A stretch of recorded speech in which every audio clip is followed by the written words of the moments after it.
नमस्कार मित्रांनो, आजच्या व्हिडिओमध्ये तुमचं स्वागत आहे. मुख्यमंत्री माझी लाडकी बहीण योजना परत एकदा चर्चेत आहे आणि या वेळेला चर्चेचं कारण आहे ते म्हणजे उपमुख्यमंत्री एकनाथराव शिंदे यांनी केलेलं एक वक्तव्य.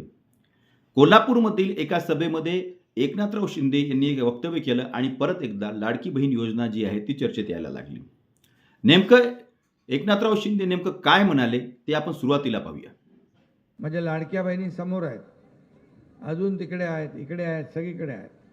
आणि ज्या उमेदवारांच्या मागे महिला, त्यांचा मतपेटीत नंबर पहिला. हे गणित पक्क ठरलेलं आहे. लाडक्या भावांचा पण मी सांगतो की विधानसभेत देखील हे समीकरण मी पाहिलंय, नगर परिषदमध्ये पण पाहिलंय आणि महापालिकेतून पाहिलंय.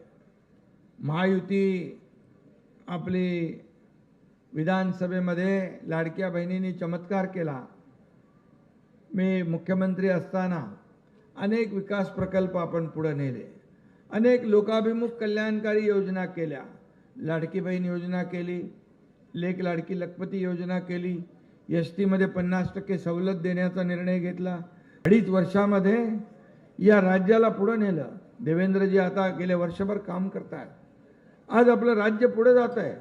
आणि जेव्हा मी मुख्यमंत्री झालो तेव्हा ठरवलं, माझ्या लाडक्या बहिणींसाठी, मातांसाठी, माझ्या भगिनींसाठी काही ना काही तर करायचं. आणि त्यातूनच लाडकी बहीण योजना सुरू झाली. किती टीका केली. एका 1500 रुपये काय देताय, त्याचं काय करताय, का विकत घेताय, का अमकं करताय, काही कोर्टात गेले, बोले बंद करतो आम्ही, चुनावी जुमला आहे. पण एकनाथ शिंदे मुख्यमंत्री होता, कोणाची डाळ शिजू दिली नाही. लाडकी बहीण योजना सुरू केली. 232 आमदार तुम्ही निवडून दिले. माझ्या लाडक्या बहिणींनी चमत्कार केला. आतापर्यंतच्या महाराष्ट्राच्या इतिहासामध्ये कधी 232 आमदार आले नव्हते. तुम्ही चमत्कार केला.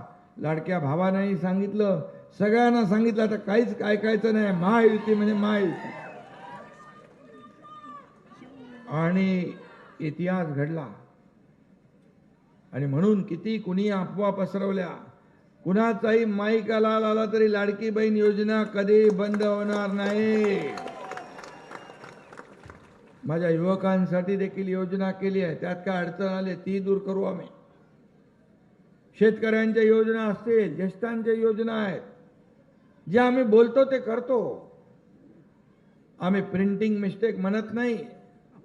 निवडणुकीचं आश्वासन आम्ही खोटं देत नाही. जे जे बोललोय ते ते करणार. पत्रकार विचारतात, तुम्ही 2100 रुपये सांगितले देणार म्हणून. बोलो देणार, योग्य वेळी तेही देणार. अरे आमचा शब्द आहे. माझ्या लाडक्या बहिणींना फक्त एवढ्यावर थांबणार नाही, त्यांना स्वतः आत्मनिर्भर करणार, त्यांना स्वतःच्या पायावर उभं करणार. त्यांना लखपती झालेलं आम्हाला बघायचं. एक माझी लाडकी बहीण मजबूत झाली, कुटुंब मजबूत होतं. तर पाहिलं मित्रांनो, एकनाथराव शिंदे यांनी स्पष्ट केलेले आहे की आम्ही वचन हे फक्त निवडणुकीपुरते देत नाही, तर आम्ही ते पूर्ण देखील करतो. योग्य वेळ आल्यानंतर 1,500 रुपयावरनं 2100 रुपये जे आहेत ते लाडक्या बहिणींना प्रतिमाहा दिले जातील. अशा पद्धतीचा शब्द जो आहे तो एकनाथराव शिंदेने दिलेला आहे. आणि या ज्या बातम्या सध्या प्रसारमाध्यमांवर फिरत आहेत की लाडकी बहीण योजना बंद होणार याच्यावर सुद्धा त्यांनी आज पूर्ण विराम लावलेला आहे. कारण एक लक्षात घ्या की मुळात महायुती सत्तेत येण्याचं सगळ्यात मोठं कारण जर आपण शोधायला गेलो तर सगळ्यात मोठं कारण ठरतं ते मुख्यमंत्री माझी लाडकी बहीण योजना. या योजनेमुळंच भारतीय जनता पार्टी, शिवसेना आणि राष्ट्रवादी काँग्रेस यांच्या महायुतीला महिलांनी भरभरून मतदान केलं असं राजकीय विश्लेषकांचं म्हणणं आहे. आणि त्याच हिशोबाने जर सध्या आपण बघायला गेलो तर ही योजना बंद कमीत कमी मला असं वाटतं की महायुतीचं सरकार करणार नाही.